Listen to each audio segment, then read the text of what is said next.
Eu queria, se Deus quiser, nesta manhã a gente concluir as nossas reflexões sobre a idolatria, para a gente ir para um outro tema, um outro assunto.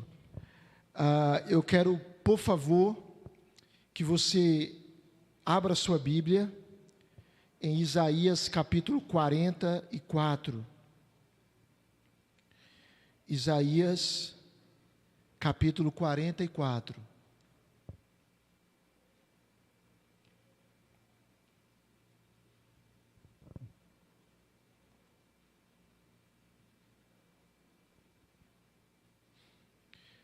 Dê uma olhada, por favor, a partir do verso 9.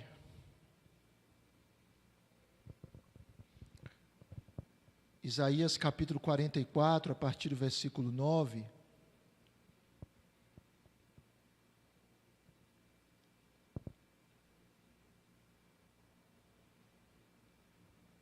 Isaías 44, a partir do verso 9. Todos os artífices de imagens de escultura são nada. E as coisas que eles tanto estimam não têm valor nenhum. Eles mesmos são testemunhas de que elas nada veem, nem entendem, para que sejam envergonhados. Quem formaria um Deus ou fundiria uma imagem de escultura que não tem valor nenhum?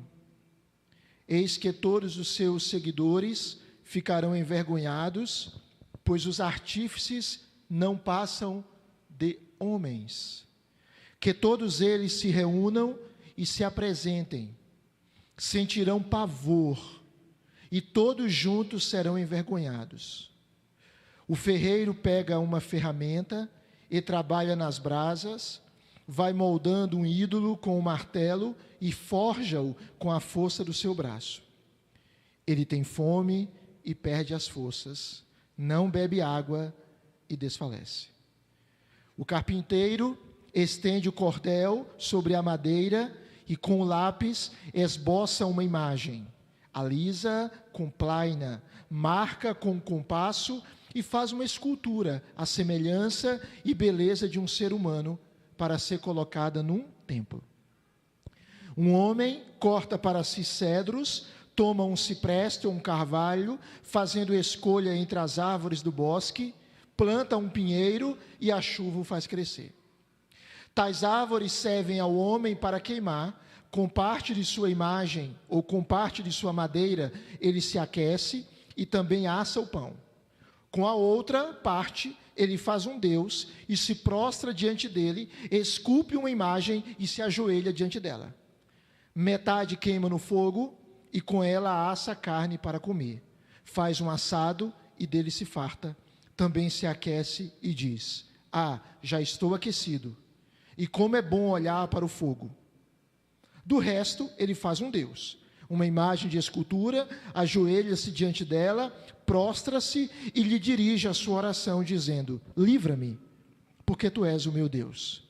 Nada sabem, nem entendem, porque os olhos deles estão grudados, para que não vejam, e o coração deles já não pode entender. Nenhum deles cai em si, já não há conhecimento, nem compreensão para dizer: metade da madeira queimei, e sobre as brasas assei pão e carne para comer. E será que daquilo que restou eu faria uma abominação? Deveria eu me ajoelhar diante de um pedaço de madeira? Tal homem se apacenta de cinza, o seu coração enganado o iludiu, de maneira que não pode livrar a sua alma nem dizer: não é uma mentira isso que tenho em minha mão. Até aí. Esse texto aqui, ele fala sobre a idolatria, e a gente poderia fazer várias abordagens nesse texto, mas a gente poderia resumir dizendo que esta passagem mostra que o ídolo não é nada. Que o ídolo é vazio, é vácuo, que ele não tem nenhum poder, nenhuma força. Segundo lugar, a gente poderia dizer que a idolatria, ela é uma loucura espiritual. Por que que é uma loucura? Em um contexto em que não havia fogão a gás, o indivíduo, ele cortava uma árvore, com uma parte daquela árvore, ele fazia uma lenha, ele assava, cozinhava algum alimento, e com a outra parte, ele fazia um ídolo e se prostrava diante daquele ídolo e dizia que aquele ídolo é o seu Deus. Então, a idolatria é uma loucura espiritual. A idolatria, em terceiro lugar, é nós tentarmos diminuir Deus, resumir Deus a algo criado. É uma tentativa de trazer para a concretude um Deus que é real, mas que é invisível. A idolatria, portanto, irmãos, é uma insensatez. E mais, Isaías está nos mostrando que a idolatria, ela tem um poder de cativar o coração do homem. No verso de número 20, diz que o seu coração enganado o iludiu. Ou seja, a idolatria é um engano da alma humana. Como disse Ezequiel, o homem, ele constrói ídolos a partir do seu coração. Porque esse indivíduo que Isaías descreve, ele é idólatra, porque ele está iludido, enganado. Um outro princípio que esse texto nos mostra é que o idólatra, ele não pode se livrar da sua idolatria sozinho. O verso 20 nos mostra isso. De maneira que não pode se livrar, ou não pode livrar a sua alma, nem dizer, não é uma mentira isso que tenho em mão. Veja como a idolatria é séria, irmãos. Veja como a idolatria é grave. E a gente tem aprendido que um ídolo é qualquer coisa que você procura para dar a você aquilo que apenas Deus pode lhe dar. Um ídolo é qualquer coisa que tome o lugar de Deus na nossa vida. Aí a gente já trabalhou vários aspectos. Por favor, Igor, pode passar, pode avançar. E aí você vai lá para aquela tabela, tá? Lá na frente. Tá? A gente já trabalhou vários aspectos sobre o conceito de idolatria, idolatria no Antigo Testamento, idolatria no Novo Testamento, e a gente identificou os ídolos, e nós vimos que há vários ídolos, né? Existe a idolatria do poder, a idolatria da aprovação, do conforto, do controle, a idolatria da dependência, da independência, do trabalho, da realização, do materialismo, da religião, da irreligião, a idolatria racial, a idolatria da família, a idolatria do relacionamento, a idolatria da ideologia, da imagem, várias idolatrias. Hoje eu quero pensar com vocês, nessa nossa reflexão, sobre como é que a gente vence a idolatria.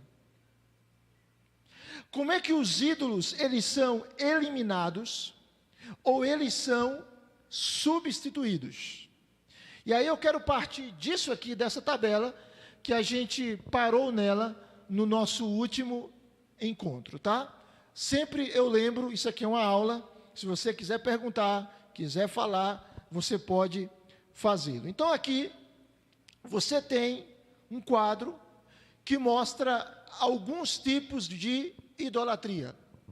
Ou seja, eu pego algo que pode ser bom e o elevo a um status de Deus.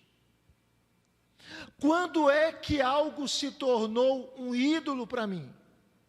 Quando é que alguém se tornou o meu Deus?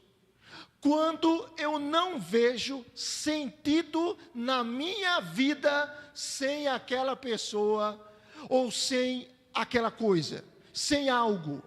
Então, por exemplo, quando é que uma pessoa se torna o meu Deus? Quando eu digo assim, eu não posso viver sem fulano de tal. Quando é que um objeto se torna o meu Deus? Quando eu digo, se eu não tivesse objeto, a minha vida não tem sentido. Observe que a gente cantou, na última canção, a gente expressou o seguinte: Senhor, a minha vida pertence a Ti. Eu não poderia viver sem Ti. O que é isso, irmãos? É uma expressão de adoração devida somente a Deus. Se eu digo para alguém, eu não posso viver sem você, isso significa que aquela pessoa é o meu Deus e que eu sou um idólatra. Está entendendo? Nós cantamos uma outra canção antiga, né? Videira. Né? E aí você precisa entender a letra da música. Né? Quando expressa que Deus é o Deus que quebra as cadeias. Quando o autor expressa que ele é feliz em amar a Deus. Ele é feliz em servir a Deus. Eu sou feliz em Te amar, ó meu Senhor. Em Ti eu encontro alegria, em Ti eu encontro vida, em Ti eu encontro felicidade. O que é isso? Isso é uma expressão de adoração, que é devida somente a Deus. Então perceba, aqui nós temos esse quadro, e aí ele mostra alguns tipos de ídolo. Se você busca poder, ou seja, sucesso, vitória, influência, qual é o seu maior pesadelo? É a humilhação. Como é que a gente descobre ídolo? Com os nossos sonhos e com os nossos pesadelos. Como é que a gente identifica a idolatria na nossa vida? Qual é o seu maior sonho? Ou qual é o seu maior pesadelo? Qual é o seu maior desejo?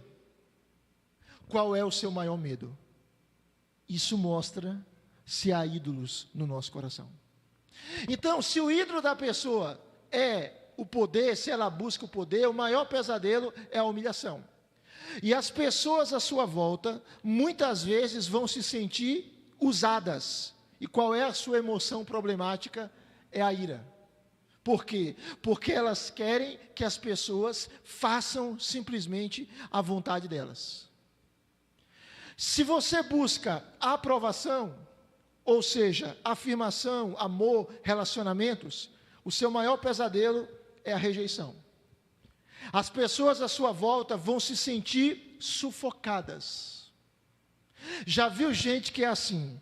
É muito amigo, é muito amiga sua. Mas se você tiver um outro amigo ou uma outra amiga, a pessoa fica ressentida. Tem que ser meu amigo e só meu amigo. Não pode ser mais amigo de mais ninguém. E isso sufoca a relação. E isso traz dano à relação. Ou aquela pessoa, ela quer sempre ser aprovada, quer sempre ser aceita. E quando ela não é aprovada, ela se revolta. Ou ela fica extremamente arrasada dias e dias. O que acontece com as pessoas à sua volta? Muitas vezes elas se sentem sufocadas. Porque elas se sentem obrigadas a sempre agradar fulano, a sempre satisfazer todos os seus desejos. E qual é a emoção problemática? É a covardia. Se a pessoa busca conforto, ou seja, privacidade, ausência de estresse, liberdade, qual é o maior pesadelo? O estresse, as exigências. As pessoas à sua volta vão se sentir negligenciadas, porque aquela pessoa vai fazer tudo para obter conforto. E a emoção problemática é o tédio. E se a pessoa busca controle, ou seja, autodisciplina, certeza, padrões, o seu maior pesadelo é a incerteza. As pessoas à sua volta se sentem condenadas e a sua emoção problemática é a preocupação. Como é que a gente elimina os ídolos? Vamos entrar aqui numa parte prática. Como se elimina os ídolos? Existem, o Tim Keller, ele aborda abordagens equivocadas e a abordagem certa. Como é que a gente vence a idolatria? Existe uma abordagem utilizada que é a abordagem moralizante. Como é que funciona a abordagem moralizante? A análise básica dela é a seguinte: seu problema é que você está fazendo o que é errado. Arrependa-se. Aparentemente está certo, não está? Só que essa abordagem, ela se concentra na conduta, só na conduta. Mas ela não é profunda o suficiente. Por quê? Porque a gente precisa descobrir qual a razão do nosso comportamento. Então, não basta a gente entender que aquele comportamento é errado e se arrepender. A gente precisa entender por que nós temos aquele comportamento. Veja bem, por que eu quero fazer as coisas erradas? Quais desejos desordenados estão me atraindo para isso? Quais são os ídolos e convicções falsas por trás deles? Então, o que nós precisamos, irmãos? Nós precisamos substituir essa convicção, se arrependendo do pecado, mas do pecado por trás do pecado. O Keller fala uma coisa interessante. Ele diz que existem dois tipos de ídolos. Existem os ídolos ocultos ou profundos e os ídolos superficiais ou da superfície. Exemplo. Qual é um exemplo de ídolo superficial? O dinheiro. O sexo.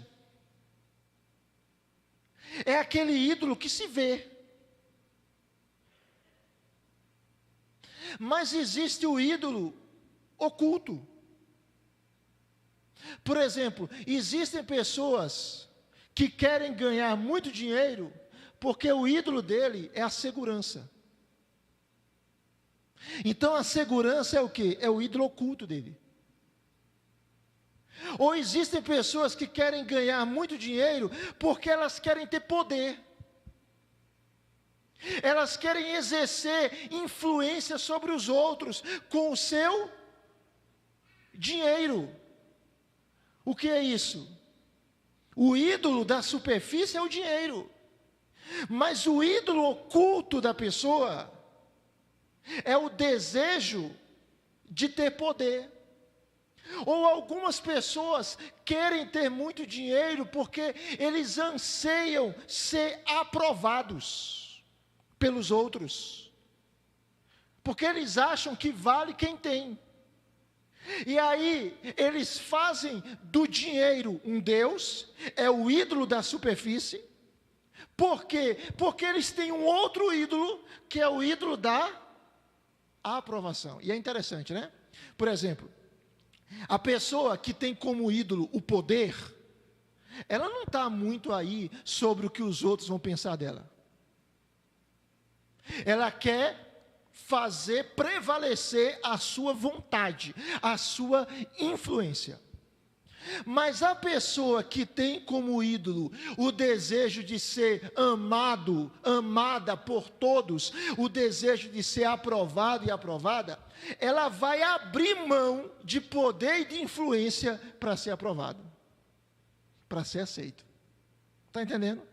E os ídolos da superfície e os ídolos ocultos. Então, a idolatria, ela se manifesta assim, com ídolos que nós podemos ver e ídolos que nós não podemos ver, mas que estão lá. Vocês estão entendendo o que eu estou querendo dizer?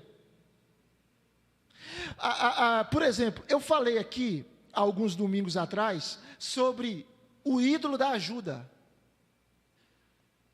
E aí teve um irmão que até perguntou: pastor, mas como é essa questão? Porque ajudar é algo bom. E aí eu fui explicar como é que a ajuda se torna um ídolo. Quando terminou a nossa aula, um irmão disse para mim: pastor, eu conheci um irmão lá em Recife. Recife é muito grande, né? Então tem um monte de igreja, então fique tranquilo. Um irmão lá em Recife, que ele tinha a idolatria da ajuda. O que ele fazia? Ele ajudava as pessoas para quê? Para depois manipulá-las. Para depois usá-las. Para depois colocar na cara delas: olha o que eu fiz por você. Olha o tanto que eu já lhe ajudei. E agora eu estou pedindo esse tantinho e você não faz. A gente não ajuda os outros para que os outros tenham uma dívida para conosco. A gente ajuda os outros como uma expressão de amor e não para ter os outros na nossa mão. Você não ajuda o outro para depois o outro lhe ajudar. Você ajuda o outro porque foi isso que Jesus nos ensinou.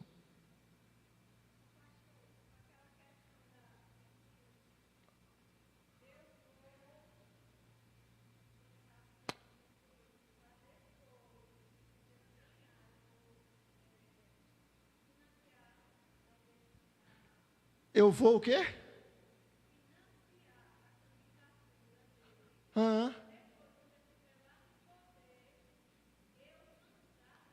Mas isso não acontece no Brasil, acontece? Denise está dizendo, gente que diz assim: eu vou financiar a candidatura de fulano de tal, para depois, quando ele ganhar, eu poder mandar nele.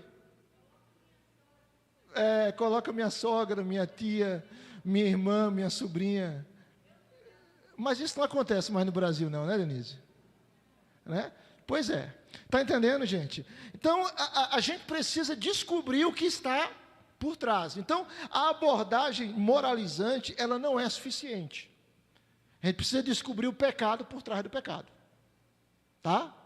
Por que eu digo assim: se eu não me relacionar com alguém, eu não tenho felicidade? Aí gente namora com um, namora com outro, se relaciona, casa uma vez, casa duas, acredita no casamento mesmo, casa 3, casa 4, casa 5, casa 6. O que é isso? Isso é expressão de idolatria.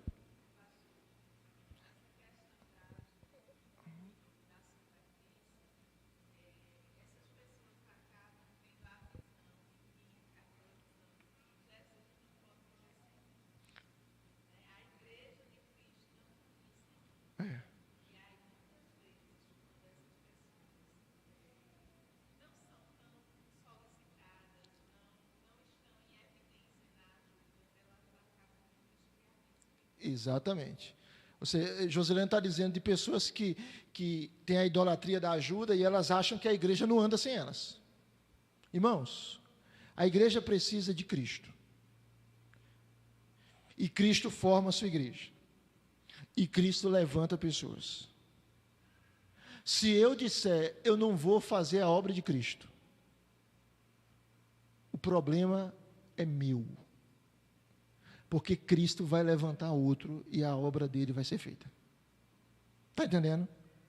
Então, se você disser, eu não vou fazer, né? Se eu não tiver, a coisa não anda. Vai andar. Porque a igreja é de Cristo. Porque é Cristo quem faz a igreja avançar, e Ele vai levantar outras pessoas para fazer isso. Mas é muito melhor a gente dizer: Senhor, eu estou à tua disposição para te servir. Isso é uma expressão de amor a Deus, de amor ao próximo, como nós vimos, do que a gente dizer não. Uma outra abordagem incorreta, irmãos, é a abordagem psicologizante.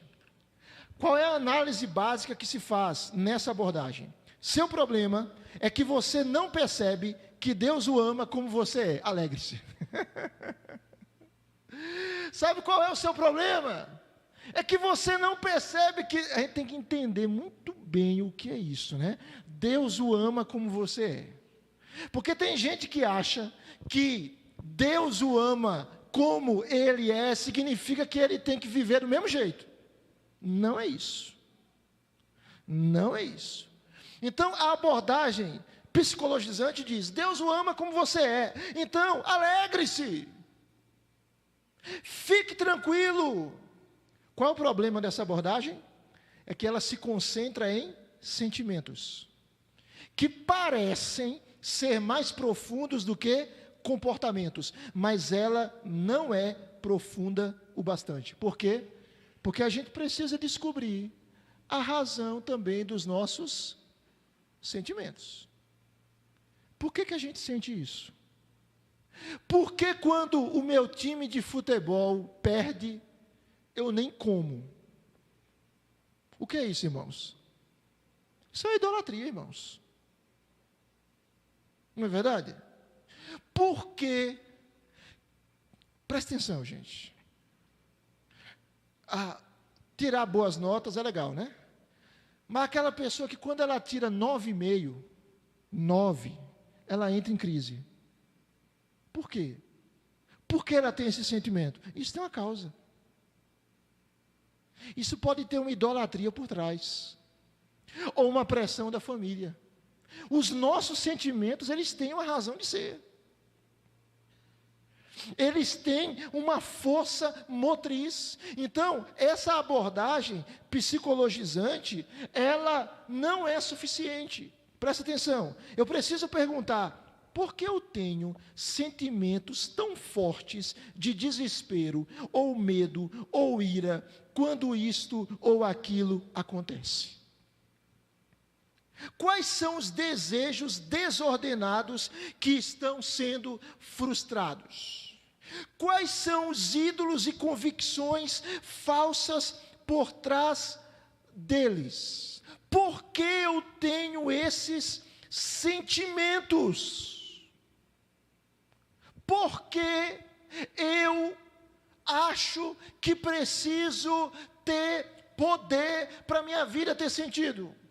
Por que eu acho que preciso ter o curso tal para a minha vida ser relevante? Por falar em curso tal, veja bem, irmãos, só um parênteses. Trabalho é o quê? Presta atenção, é uma vocação. Certo? É uma vocação. Os reformadores falavam muito sobre isso. Certa feita, um sapateiro chegou para Martinho Lutero e disse para Martinho Lutero o seguinte: Lutero, eu sou sapateiro, como é que eu posso servir a Deus? Lutero não disse para ele: abandone tudo e vá para um campo missionário. Se ele tivesse aquele chamado, bênção. Mas Lutero disse para ele: faça o melhor sapato possível e venda por um preço justo. Assim você vai glorificar a Deus. Seja o melhor profissional que você pode ser e seja justo, seja honesto. Trabalho é uma vocação. Se é uma vocação, quem é que escolhe? Eu ou Deus? Trabalho é uma vocação. Se é uma vocação, quem é que escolhe? Eu ou Deus? É Deus. Vocação significa chamado, ato de chamar. Se eu acredito que o trabalho é uma vocação divina, isso significa que quem escolhe é Deus. Mas qual é o problema, irmãos? É que existem muitas pessoas que não entendem isso.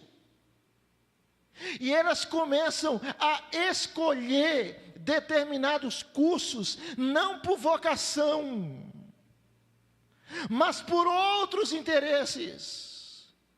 Ou às vezes, irmãos, presta atenção, a gente tem que instruir os nossos filhos, a gente pode orientar os nossos filhos, dirigir os nossos filhos, mostrar para eles o melhor caminho, mas a gente precisa entender qual o chamado de Deus para os nossos filhos. Eu me lembro de uma determinada pessoa, que ele chegou para o filho e disse assim: você vai fazer direito.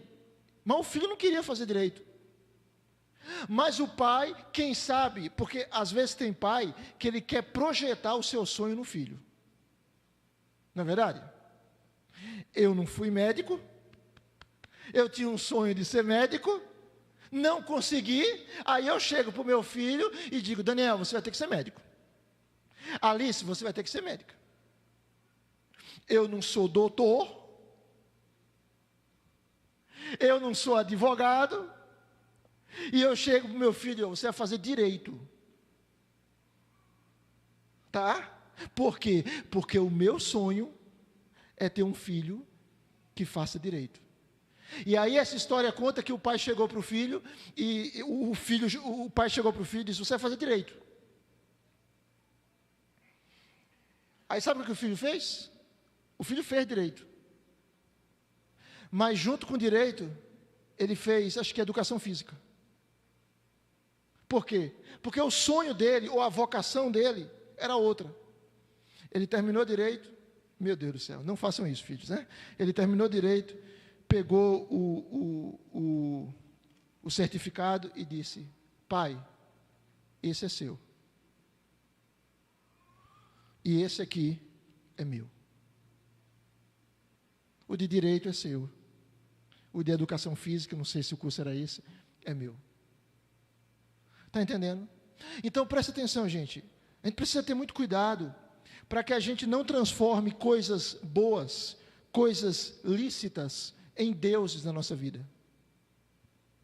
Mas a gente entenda o seguinte: por que eu tenho determinados sentimentos? Por que eu quero determinadas coisas? É porque aquilo glorifica a Deus? É porque aquilo exalta a Deus? Ou é o meu desejo de ser aprovado, de ser aceito, de ser exaltado, de ser louvado? Então a abordagem psicologizante não funciona. Tá? Não tem nenhum problema você decidir ser médico, ser advogado, ser engenheiro, sei lá o quê, desde que esse seja o chamado de Deus para você. Se for o chamado de Deus para você, bênção. Mas se não for, não desperdice a sua vida. Não faça isso, nem com você, nem com as pessoas que dependerão de você. Tá? Então, existe aí uma outra abordagem, que é a abordagem correta, que é a abordagem do Evangelho. Como é que funciona a abordagem do Evangelho? Diz assim: seu problema é que você está buscando algo fora de Cristo para a sua felicidade. Esse é o problema. Esse aqui é o cerne do problema. Nós buscamos algo fora de Cristo para a nossa felicidade. Hoje à noite eu vou falar um pouquinho dentro da nossa reflexão sobre a questão de descanso, sobre o Cristo que oferece descanso. Muitas pessoas estão cansadas por N razões, mas uma das razões para alguns cansaços é porque as pessoas estão buscando fora de Cristo algo para a sua felicidade. O cansaço delas não é físico meramente, é um cansaço na alma, é um cansaço no coração, é um cansaço espiritual. Então a abordagem do Evangelho diz: você adorou um ídolo e rejeitou o verdadeiro Deus, arrependa-se e alegre-se. O que essa abordagem faz, irmãos? Ela confronta a pessoa com o real pecado, subjacente aos pecados específicos e por trás dos sentimentos ruins. Ou seja, a abordagem do Evangelho, ela trata com os nossos ídolos superficiais e com os nossos ídolos ocultos. Qual é o nosso problema? A abordagem do Evangelho mostra que nosso problema é que nos entregamos a ídolos. E o que é a idolatria? É buscar uma salvação por meio de nossas próprias obras. É buscar a salvação pelos nossos méritos. E o que é que Paulo diz? Paulo diz, irmãos, versículo de número 14 de Romanos 6, pois o pecado não os dominará, porque vocês não estão debaixo da lei, mas debaixo da graça. É interessante isso, né? Dietrich Bonhoeffer, ele dizia sobre a graça barata. E o que é graça barata? Graça barata é graça sem sacrifício, é graça sem cruz, é graça sem preço, é graça sem renúncia, ou seja, não é graça.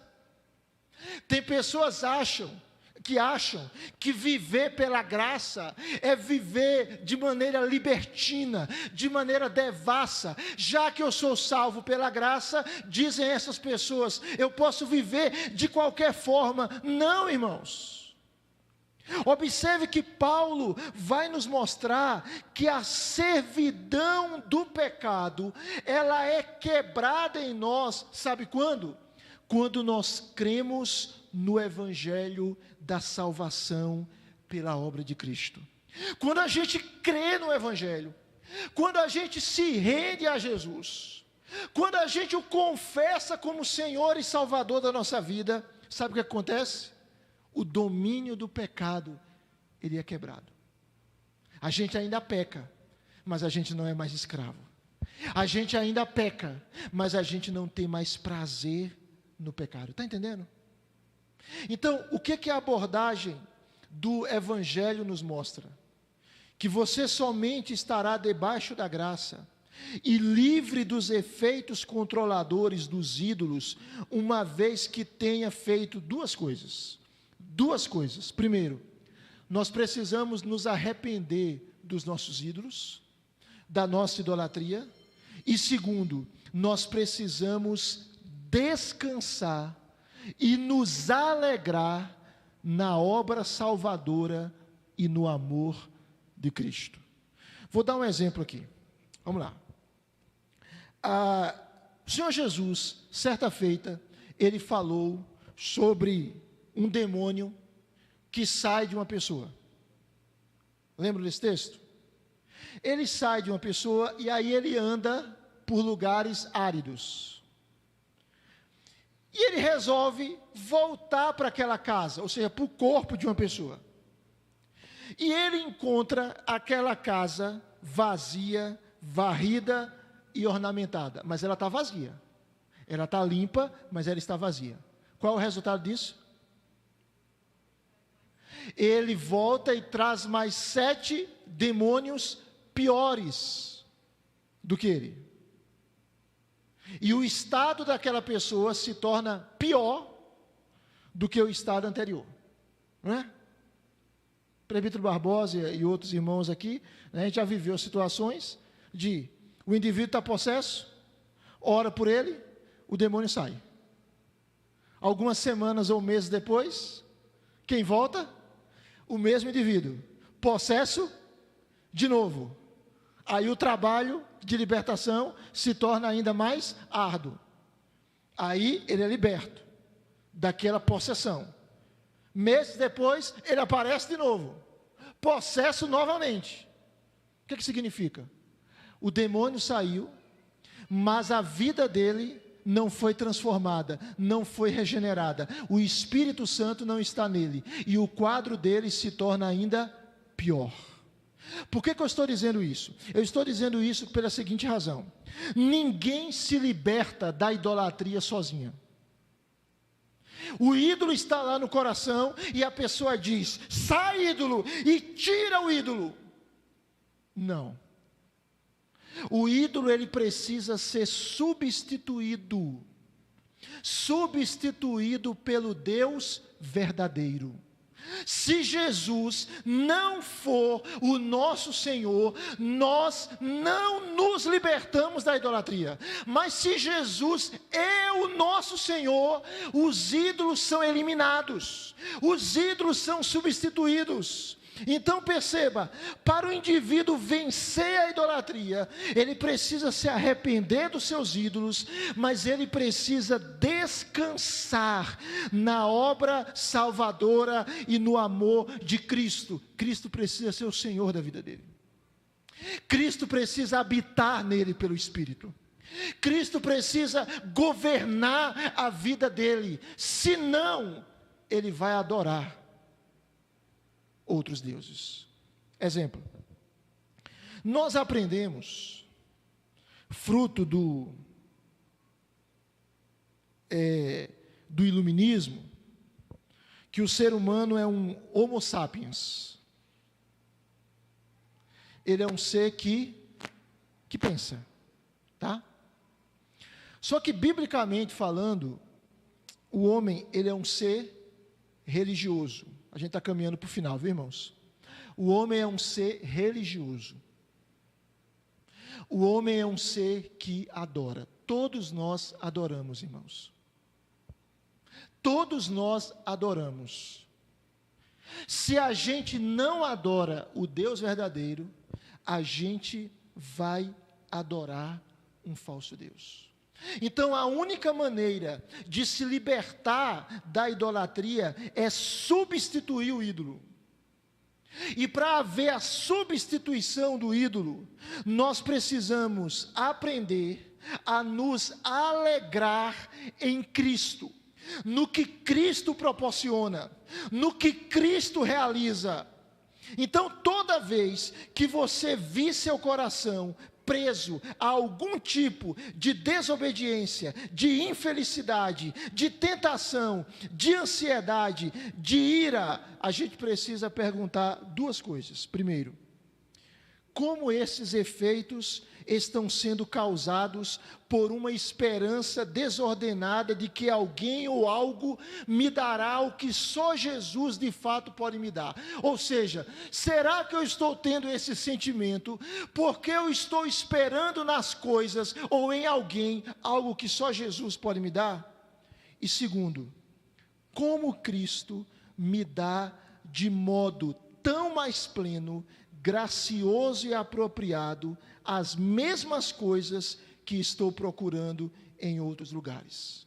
Em seguida, alegre-se e considere o que Ele fez e o que Ele deu.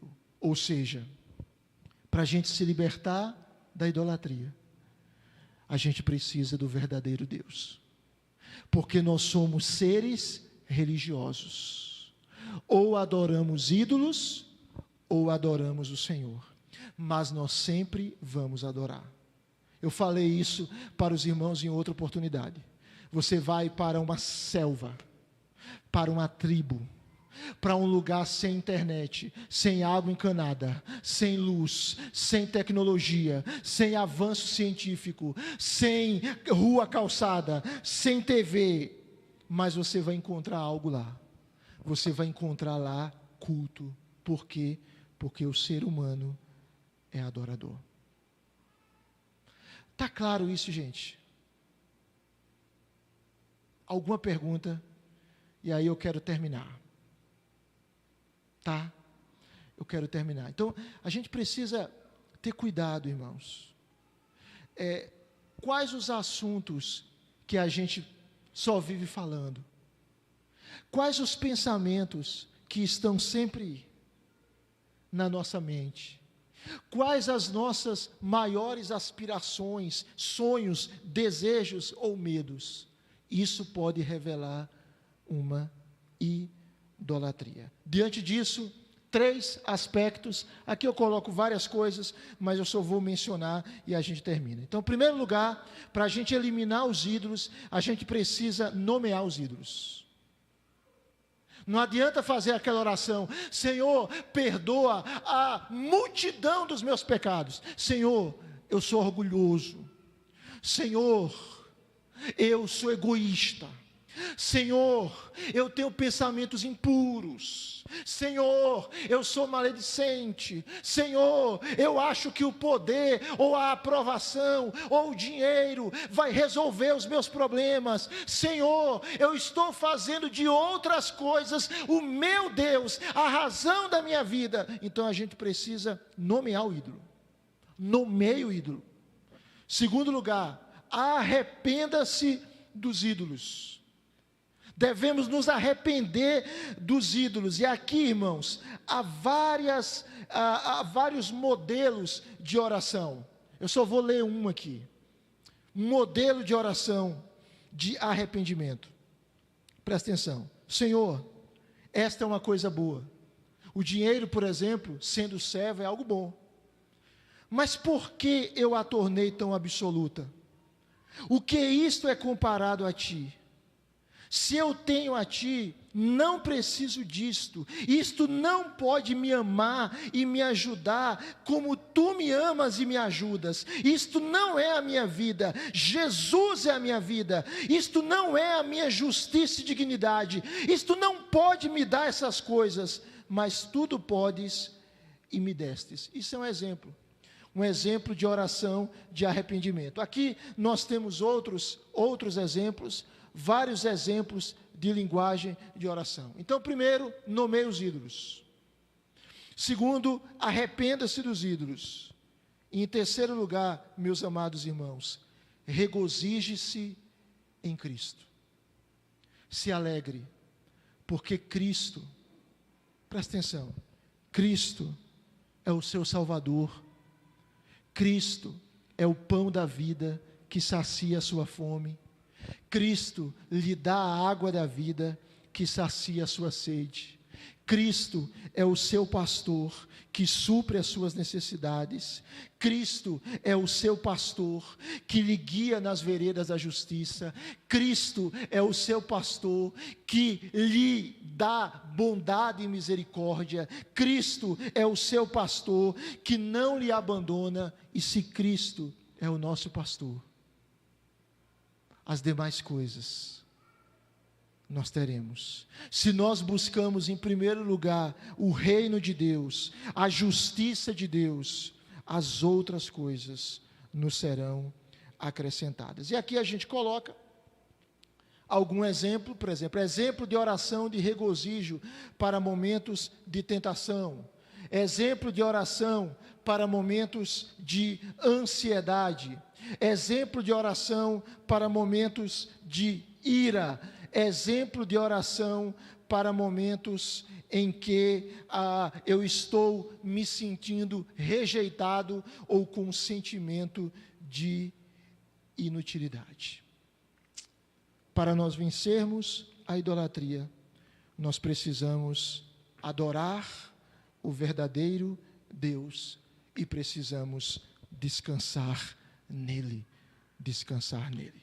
Vamos orar, irmãos. Vamos falar com Deus.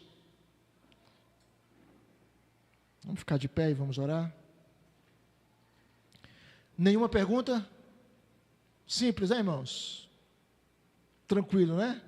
Feche seus olhos, vamos falar com o Senhor.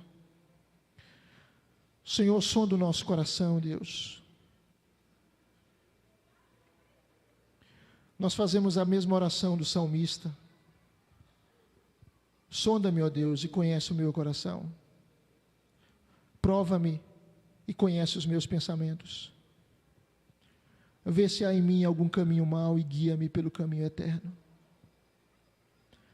Obrigado por Jesus Cristo, que morreu numa cruz por nós. Obrigado por essa salvação que nos alcançou.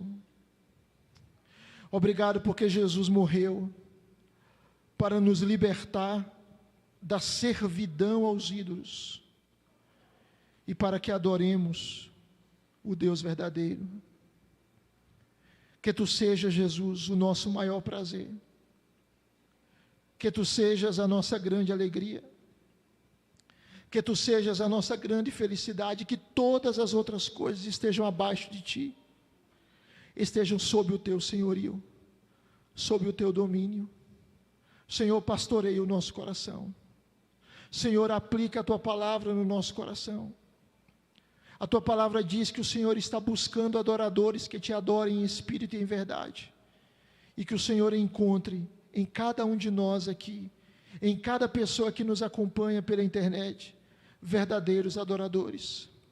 Se há pessoas que ainda estão longe de Ti, que ainda estão cheias de ídolos, de falsos deuses, Senhor, liberta. Senhor, traz arrependimento e traz fé, e leva essas pessoas aos Teus pés, aos pés daquele que de fato pode nos oferecer o que a nossa alma tanto anseia. Leva-nos em paz para os nossos lares, oramos em nome de Jesus, amém. Gente, obrigado pela paciência, bom dia a todos, até a noite, se Deus quiser. Deus acompanhe.